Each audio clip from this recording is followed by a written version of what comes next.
Hello viewers, আসসালামু আলাইকুম। আশা করি সবাই ভালোই আছেন। আপনাদের দোয়ায় আমিও খুব ভালো আছি।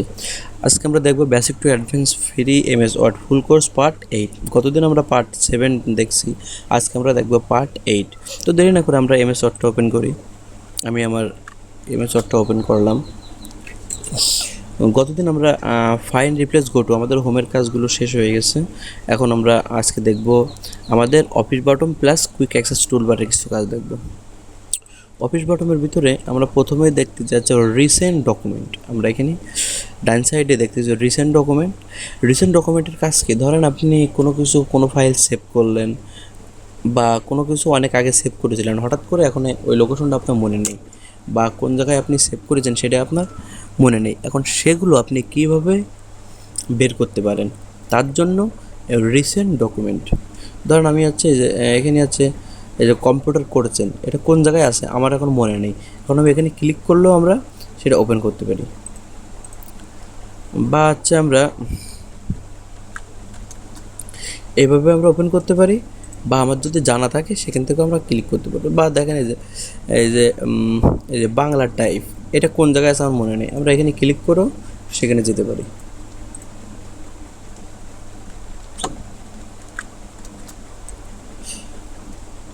এটা হচ্ছে রিসেন্ট ডকুমেন্টের কাজ। তার পাশেই আছে নিউ। নিউয়ের কাজ আছে নতুন কোনো পেজ নেওয়ার ক্ষেত্রে নিউ। আমরা যদি ডকুমেন্টে নতুন কোনো পেজ নিতে চাই, ধরেন আমরা আমাদের ডকুমেন্টে অনেক সময় বিভিন্ন কাজ করার জন্য আমরা ধরেন একটা চিঠি লিখলাম একটা পেজে, আর একটা কাজ করার জন্য অন্য একটা রিলেটিভ কাজ করার জন্য আর একটা আমাদের পেজ লাগবে। সেক্ষেত্রে আমরা নতুন পেজ নেওয়ার জন্য সবসময় নিউ, অফিস থেকে নিউ থেকে ব্ল্যাঙ্ক ডকুমেন্ট, দেন ক্রিয়েট। আমরা এইভাবে নতুন পেজ নিতে পারি। দেখেন এখন 2টা পেজ চলে আসছে। বা আমরা কুইক অ্যাক্সেস টুলবার থেকে এই যে এই আইকনটা ক্লিক করতে পারি, ক্লিক করে আমরা পেজটা নিতে পারি। বা কিবোর্ড থেকে কন্ট্রোল এন, আমরা এই 3ভাবে পেজ নিতে পারি। পরেরটা আছে কি ওপেন। ওপেনের কাজ পূর্বের কোনো ফাইল ওপেন করতে চাইলে ওপেন। ধরেন আমি অনেক আগে আমি একটা ফাইল সেভ করে রাখছিলাম, ওপেন করতে যাচ্ছি।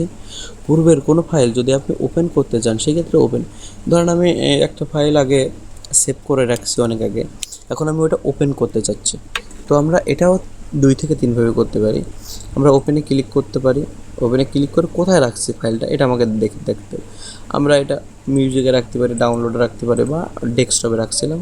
এই যে ফ্রি এমএস ওয়ার্ড, দেখেন পূর্বের এই ফাইলটা আমরা ওপেন করলাম, এটা হচ্ছে ওপেন। বা আমরা এইখান থেকে ওপেন করতে পারি, বা কন্ট্রোল ও, কিবোর্ড থেকে কন্ট্রোল ও দিয়েও আমরা ওপেন করতে পারি। আমরা 3টে ওয়েতে ওপেন করতে পারি। কন্ট্রোল ও দিয়েও আমরা ওপেন করতে পারি, বা এখানে ক্লিক করে আমরা ওপেন করতে পারি, বা অফিস থেকে ওপেন, এখান থেকেও আমরা ওপেন করতে পারি।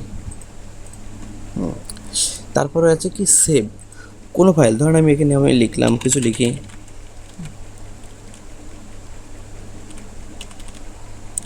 আমরা লিখলাম। এখন আমি চাচ্ছি কি যে এটা নির্দিষ্ট করে সংরক্ষণ করে রাখতে। ধরেন আমি এখানে একটা লেটার লিখলাম, বা আমার অফিসের একটা গুরুত্বপূর্ণ একটা চিঠি লিখলাম। এখন আমরা এটা চাচ্ছি নির্দিষ্ট করে সংরক্ষণ করে রাখতে। এখন আমরা যদি এটা কেটে দিয়ে যাই, এখান থেকে যদি আমরা ক্লোজ করে দিই, সেক্ষেত্রে আমি নেক্সট টাইম এই লেটারটা আমরা পাবো না। সেজন্য আমাদের কী করতে হবে, আমাদের নির্দিষ্ট করে সংরক্ষণ করার জন্য কী করতে হবে, সেভ করতে হয়। নির্দিষ্ট করে কোনো ফাইল যদি সংরক্ষণ করতে চায় সেক্ষেত্রে সেভ, এই যে অফিস বটন থেকে সেভ, এখানে ক্লিক করতে হবে। ক্লিক করার পর আমাদের এরকম একটা ডায়লগ বক্স আসবে। এই ডায়লগ বক্স আসার পরে এখানে 2টা কাজ। একটা হচ্ছে ফাইলের নির্দিষ্ট একটা নাম দেওয়া, ফাইল নেম। এখানে ফাইলের নির্দিষ্ট একটা নাম দেওয়া। ধরুন আমরা নাম দিলাম নিউ ডকুমেন্ট।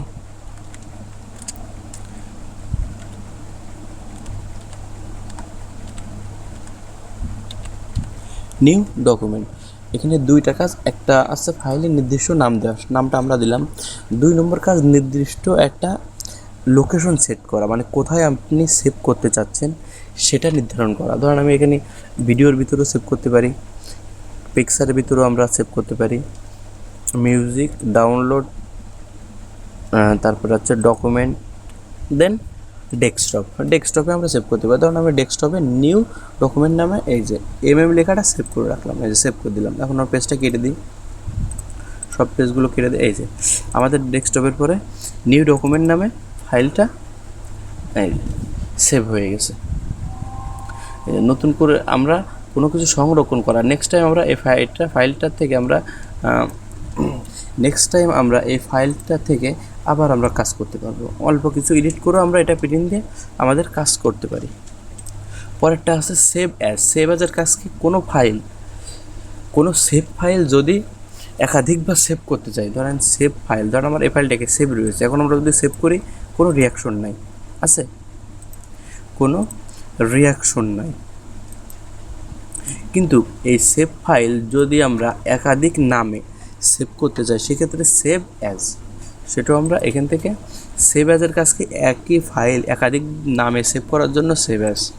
এখন আগের নামটা আমরা কী দিয়েছিলাম, নিউ ডকুমেন্ট, আমরা এবার দেবো অনলি ডকুমেন্ট।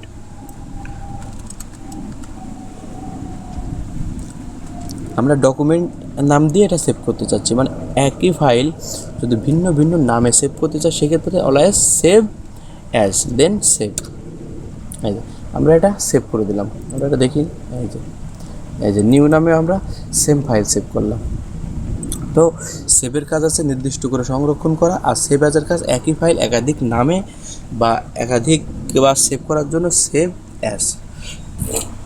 হ্যাঁ, তারপরে আছে প্রিন্ট। আমরা এখান থেকে প্রিন্ট বা shortcut keyboard command control P দিলেও আমাদের সেম ডায়লগ বক্সটা আসবে। এবার এখানকার যে কাজটা প্রথম আছে কি, প্রিন্টার নেম। এখানে আমাদের যে কাঙ্ক্ষিত প্রিন্টারটা থাকবে, ধরেন অফিসে আপনার যে অফিসে আপনি কাজ করবেন সেই অফিসে যে প্রিন্টারটা থাকবে সেই প্রিন্টারের যে নামটা থাকবে সেটা এখানে সিলেক্ট করতে হবে। বা আপনার বাসায় যদি কোনো কম্পিউটার থাকে বা আপনার ফ্রেন্ডের বাসায় যদি কোনো কম্পিউটার আপনি কাজ করতে চান, সেখানে যদি কোনো কম্পিউটারে কাজ করতে চান, সেখানে যে প্রিন্টার থাকবে আপনি সেই প্রিন্টারের নামটা এখানে সিলেক্ট করে দেবেন। এটা হচ্ছে প্রিন্টারের নাম।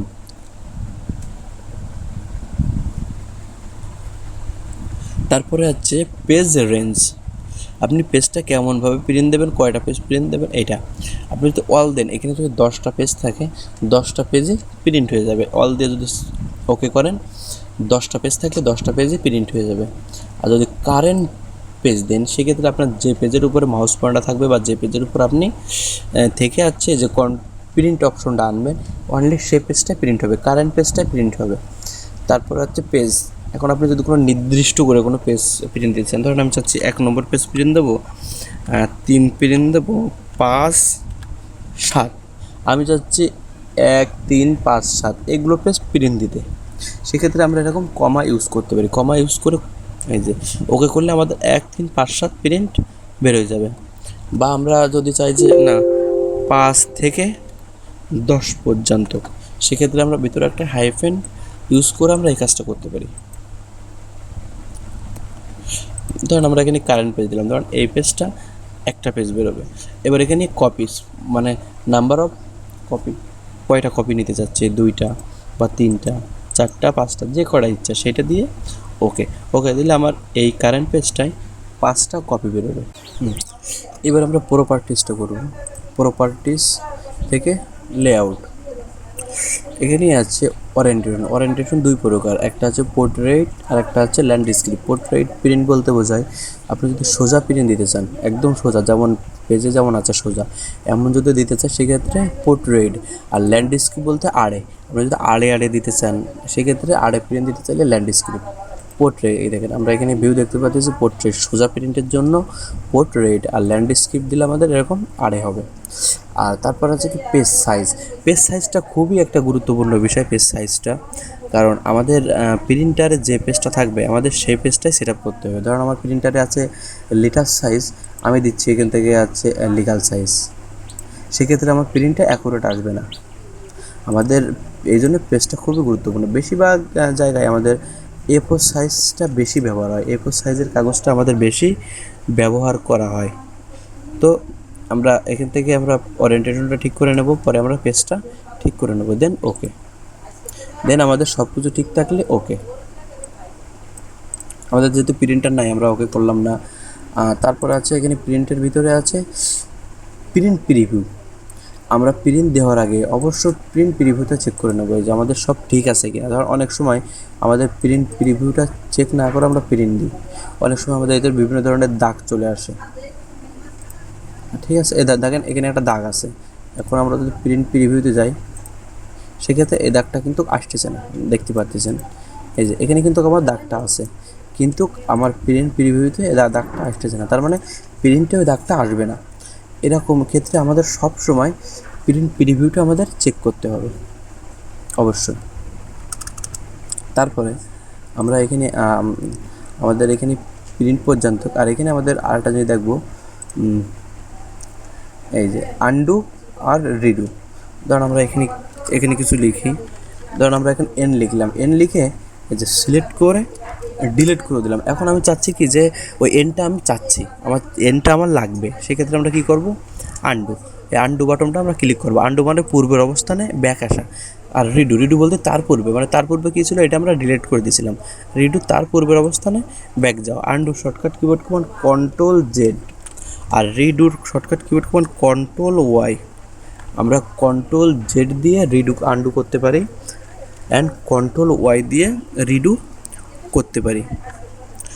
তো আজ এই পর্যন্ত কি, আশা করি ভিডিওটি ভালো লেগেছে। ভিডিওটি ভালো লাগলে অবশ্যই লাইক, কমেন্ট এবং শেয়ার করতে ভুলবেন না। আর আমার চ্যানেলে যদি কেউ নতুন হয়ে থাকেন অবশ্যই চ্যানেলটি সাবস্ক্রাইব করুন।